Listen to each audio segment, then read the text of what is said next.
منبر جهانی. خدایا دین تو توحید و سنت که خالص باشد از هر شرک و بدعت، نشاید جز به آستان تو سجده، نزیبد جز بر تو اشک ذلت. پیام دین حق از تاج منبر بیفشاند جهانی بدر شوکت.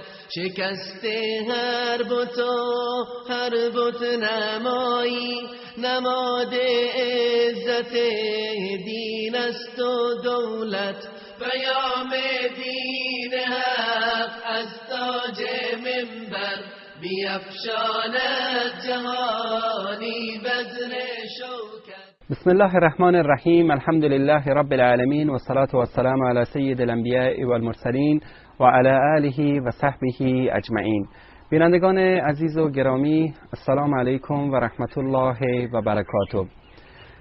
باز هم با قسمت دیگری از این سری برنامه‌های مبارک در خدمت شما عزیزان هستیم تا مطالب مهمی درباره دین مقدس اسلام را خدمت شما عزیزان بیان بکنیم.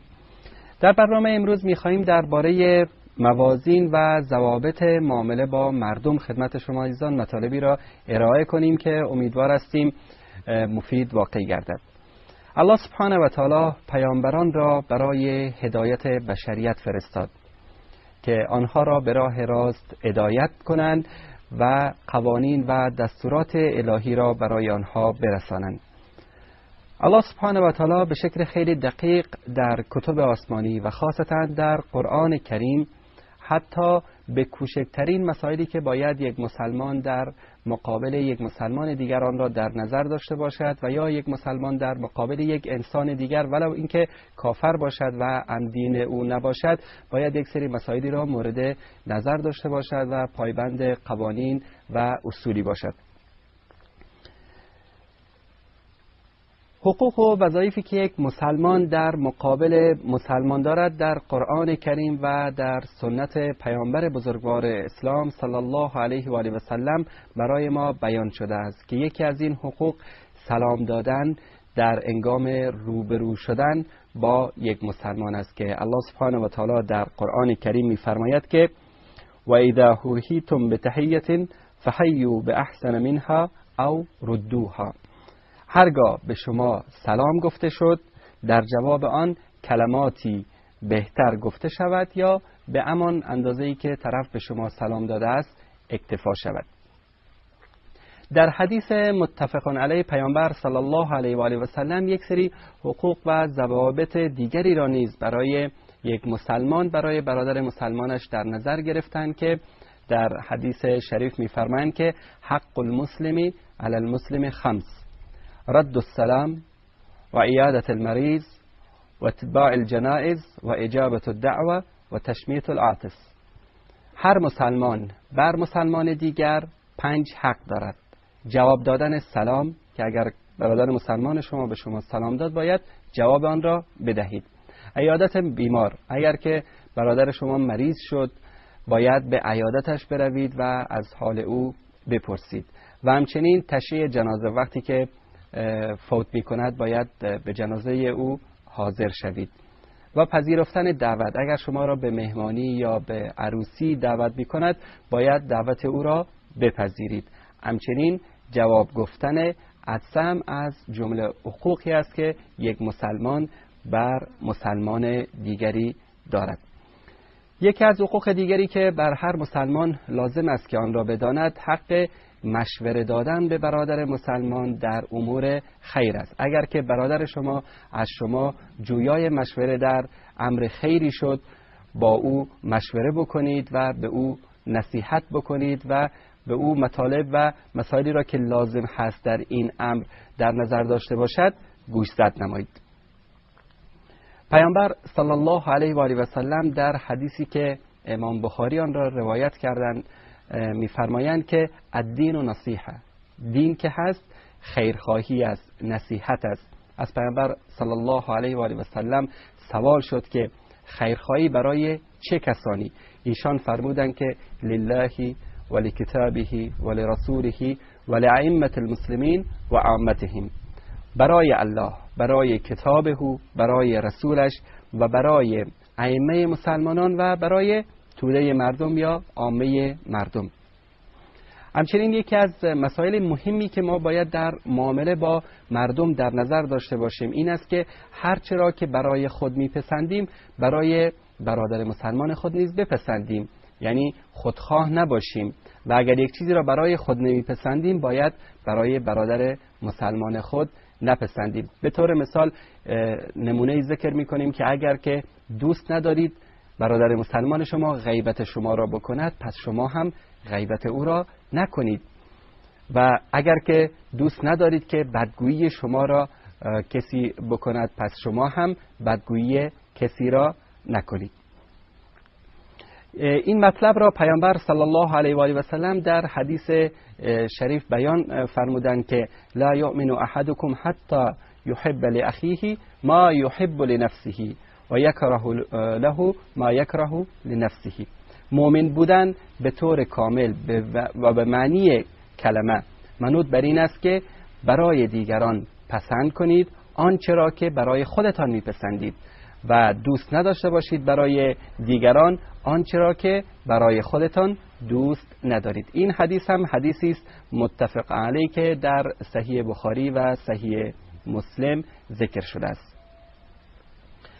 یکی از مسائل بسیار مهمی که ما باید در معامله خود با مسلمانان و با عموم انسانها در نظر بگیریم این است که باید در غمها و در مشکلات آنها با آنها شریک باشیم، از آنها دلجویی بکنیم، غمخواری بکنیم، مشکلات آنها را حل بکنیم، خودخواه نباشیم، باید در غم و اندوه و در خوشحالی آنها شریک باشیم. پیامبر صلی الله علیه و سلم این موضوع را خیلی جالب در حدیثی بیان می‌کنند که مؤمن برای مؤمن مانند یک ساختمان است که بخشی از آن بخش دیگری را تقویت می‌کند یا به هم پیوسته است. و در فارسی هم شعر جالبی هست که یکی از شعرای مشهور می‌فرماید که بنی آدم اعضای یکدیگرند که در آفرینش ز یک گوهرند، چه عضوی به درد آورد روزگار، دگر عضوها را نماند قرار، تو که از مهنت دیگران بیغمی، نشاید که نامد نهند آدمی. پیامبر صلی الله علیه و آله و سلم به نکته خیلی جالبی در حدیث شریف اشاره کردند که این حدیث هم حدیث متفق علیه هست که خیلی جالب در آنجا پیامبر صلی الله علیه و آله و سلم می‌فرمایند که انصر اخاک ظالما او مظلوما، برادر خود را یاری کن خواه ستمکار باشد یا ستم دیده. شاید تعجب بکنید که چطور به برادری که ستمکار است ما کمک بکنیم، او را یاری بکنیم. خب ستم دیده را همه میدانن که کسی که ستم دیده باشد، مظلوم باشد، باید به او کمک بکنیم، اما به ستمکار چطور کمک بکنیم؟ حین همین سوال را اصحاب پیامبر صلی الله علیه و آله و سلم از ایشان پرسیدند که یا رسول الله انصره اذا کان مظلوما افریت اذا کان ظالما کیف انصره؟ اگر که مظلوم بود خب فهمیدم که چطور باید به اون کمک بکنم، اما اگر ظالم بود چطور او را کمک بکنم؟ پیامبر صلی الله علیه و آله و سلم در جواب اصحاب کرام رضی الله عنهم اجمعین فرمودند که تحجزه او تمنعه من الظلم فان ذلك نصره. اگر که تو را از ظلم منع بکنی، نگذاری که ظلم بکند، این کمک کردن و یاری کردن برای اوست.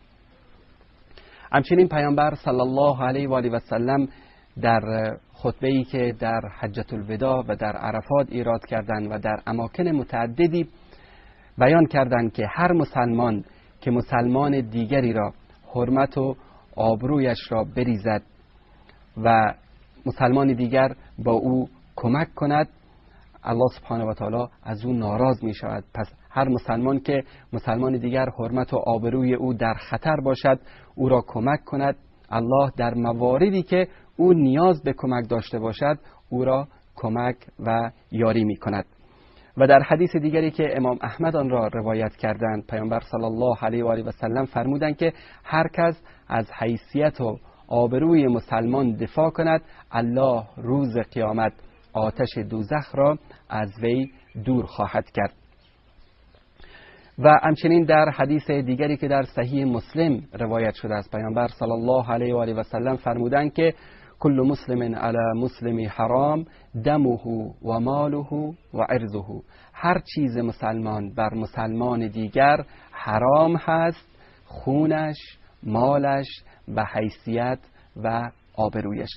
پس برادران و خواهران عزیز و گرامی، ما باید در معامله خود با برادران و خواهران مسلمان خود باید طبق موازین و قوانینی که قرآن کریم و پیامبر صلی الله علیه و آله و سلم برای ما تهدید کردند و بیان نمودند عمل بکنیم و به حق و حقوق آنها تجاوز نکنیم و حق و حقوقی را که الله سبحانه و تعالی و پیامبر صلی الله علیه و آله و سلم برای آنها در نظر گرفتند آن را احترام داشته باشیم و همچنین در معامله خود با همه انسانها، چه کافر هستند چه مسلمان هستند، از نگاه انسانی باید ما معامله درست و معامله صادقانه و صحیح داشته باشیم. این از دستورات قرآن کریم و پیامبر بزرگوار اسلام صلی الله علیه و آله و سلم که دعا می‌کنیم الله سبحانه و تعالی به ما و شما توفیق پیروی از این دو منبع هدایت قرآن کریم و سنت پیامبر صلی الله علیه و آله و سلم را